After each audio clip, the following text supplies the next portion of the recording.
अगर आप भी अपने घर में मेडिसिनल या फिर हर्बल प्लांट लगाना पसंद करते हैं तो आप इस प्लांट को भी ज़रूर से अपने गार्डन में ऐड कीजिए। ये है लेमन ग्रास का प्लांट। ये बहुत ही अच्छा मेडिसिनल प्लांट होता है।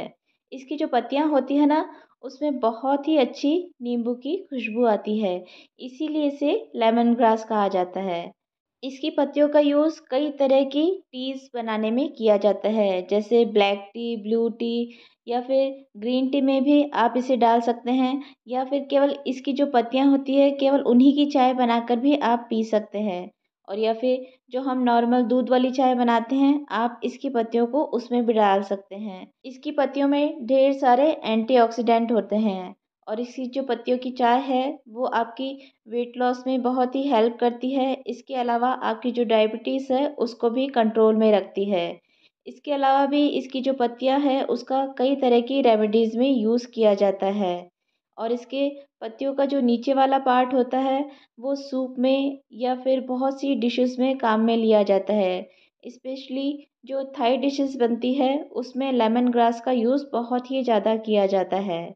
रेसिपीज़ में यूज़ में लेने के अलावा लेमन ग्रास से बहुत से असेंशियल ऑयल भी बनते हैं, जो कि रूम फ्रेशनर की तरह या फिर एरोमा थेरेपी की तरह काम में लिए जाते हैं। इसके अलावा बहुत से कॉस्मेटिक्स में, बहुत सी क्रीम्स में, साबुनों में लेमन ग्रास ऑयल का यूज़ किया जाता है। आप इसे इस तरह गमले में भी लगा सकते हैं और या फिर आप इसे ज़मीन में भी लगा सकते हैं। लेकिन आप अगर इसे ज़मीन में लगा रहे हैं तो एक बात ध्यान रखिए, ये एक ग्रास फैमिली का प्लांट है, इसलिए ये बहुत ही जल्दी फैलता है। तो अगर आपके पास छोटा सा गार्डन है और आप अगर उसमें इसे लगा देते हैं तो ये धीरे धीरे आपके पूरे गार्डन को कवर कर लेगा। अगर आपके पास बड़ा गार्डन है और आप किसी लैंडस्केपिंग में इसका यूज़ करना चाहते हैं तो आप वहाँ पर इसका यूज़ कर सकते हैं। लेकिन अगर आपका छोटा गार्डन है तो आप इसे इस तरह से पॉट में ही लगाइए। अभी आपको मेरे इस प्लांट की पत्तियां छोटी नज़र आ रही होगी। ऐसा इसलिए क्योंकि अभी जो विंटर का सीज़न था वो इसका डोरमेंसी का पीरियड रहता है, इसलिए मैंने इसकी जो पत्तियां हैं उसको ऊपर से थोड़ा थोड़ा सा कट कर दिया था। लेकिन अभी फरवरी मार्च से इसमें वापस से नई ग्रोथ स्टार्ट हो गई है, इसलिए अभी इसकी पत्तियां थोड़ी छोटी है। लेकिन अभी जैसे ही गर्मियाँ आएगी या फिर इसके बाद में जब मानसून सीज़न आता है तब इसकी पत्तियां बहुत ही ज़्यादा लंबी लंबी हो जाती है। इसकी पत्तियां करीबन 5 से 6 फुट तक लंबी हो सकती है। तो जब भी मेरे प्लांट की पत्तियां कुछ ज़्यादा ही लंबी हो जाती है तो मैं उन्हें ऊपर ऊपर से कट कर देती हूँ। लेकिन जब भी हम अपने प्लांट की पत्तियों को ऊपर से कट करते हैं तो उन्हें फेंकना नहीं है। उन्हें मैं सुखाकर किसी भी कंटेनर में डालकर रख लेती हूँ, जिनका यूज़ मैं चाय में या फिर सूप में और या फिर करी बनाने में करती रहती हूँ। अब बात करते हैं आप इसे किस तरह से लगा सकते हैं। या तो आप इसका नर्सरी से कोई छोटा प्लांट लेकर आ सकते हैं, उससे आप इसे लगा सकते हैं, या फिर आप इसे इसके बीजों से भी लगा सकते हैं। इसके जो बीज है वो आपको लोकल मार्केट में या फिर ऑनलाइन बहुत ही आसानी से मिल जाते हैं। और या फिर आपके पास अगर पहले से ये प्लांट है और आप इसे मल्टीप्लाई करना चाहते हैं तो आप इसे रूट डिवीज़न से बहुत ही आसानी से मल्टीप्लाई कर सकते हैं। जब भी आप इसे रिपोर्ट करें तो इसके जो अलग अलग रूट्स में से प्लांट्स निकलते हैं उन्हें अलग अलग करके अलग अलग पॉट में लगा लीजिए। आपके ढेर सारे लेमन ग्रास के प्लांट फ्री में तैयार हो जाएंगे। इस प्लांट को मॉइस्चर बहुत ही पसंद है, इसलिए आपको इसकी वाटरिंग का विशेष ध्यान रखना होगा।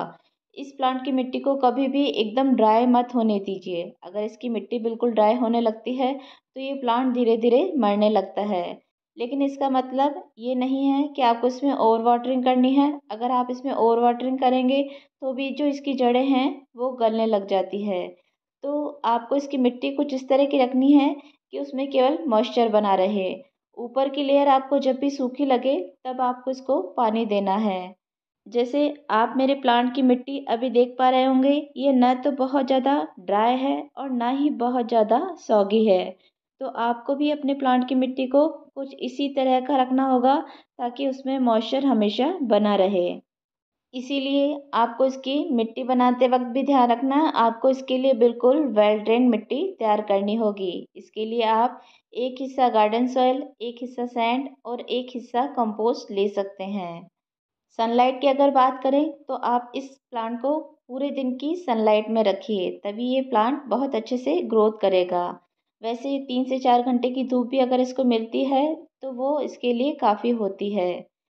ये एक पत्तियों वाला प्लांट है, इसलिए इसे नाइट्रोजन रिच जो फर्टिलाइज़र होते हैं वो बहुत ही अच्छे लगते हैं। तो इसके लिए आप कोई भी कंपोस्ट यूज़ कर सकते हैं। आप महीने में एक बार 1 से 2 मुट्ठी कोई भी कंपोस्ट अगर इसको देते हैं तो वो इसके लिए काफ़ी होता है।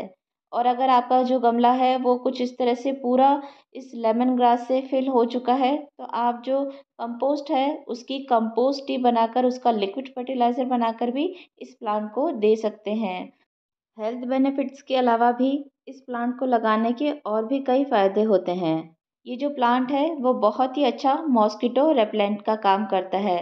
जहाँ पर ये प्लांट लगा होता है उसके आसपास मच्छर नहीं आते हैं।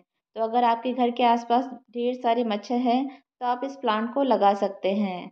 इसकी जो स्मेल होती है वो इंसेक्ट को अच्छी नहीं लगती है। इसके कारण लेमन ग्रास जहाँ पर लगा होता है वहाँ के जो आसपास के पौधे होते हैं उनके ऊपर वाइट फ्लाइज या फिर एफिड्स का अटैक कम होता है। तो आप अपने पौधों को इंसेक्ट से बचाने के लिए भी उनके आसपास लेमन ग्रास लगा सकते हैं।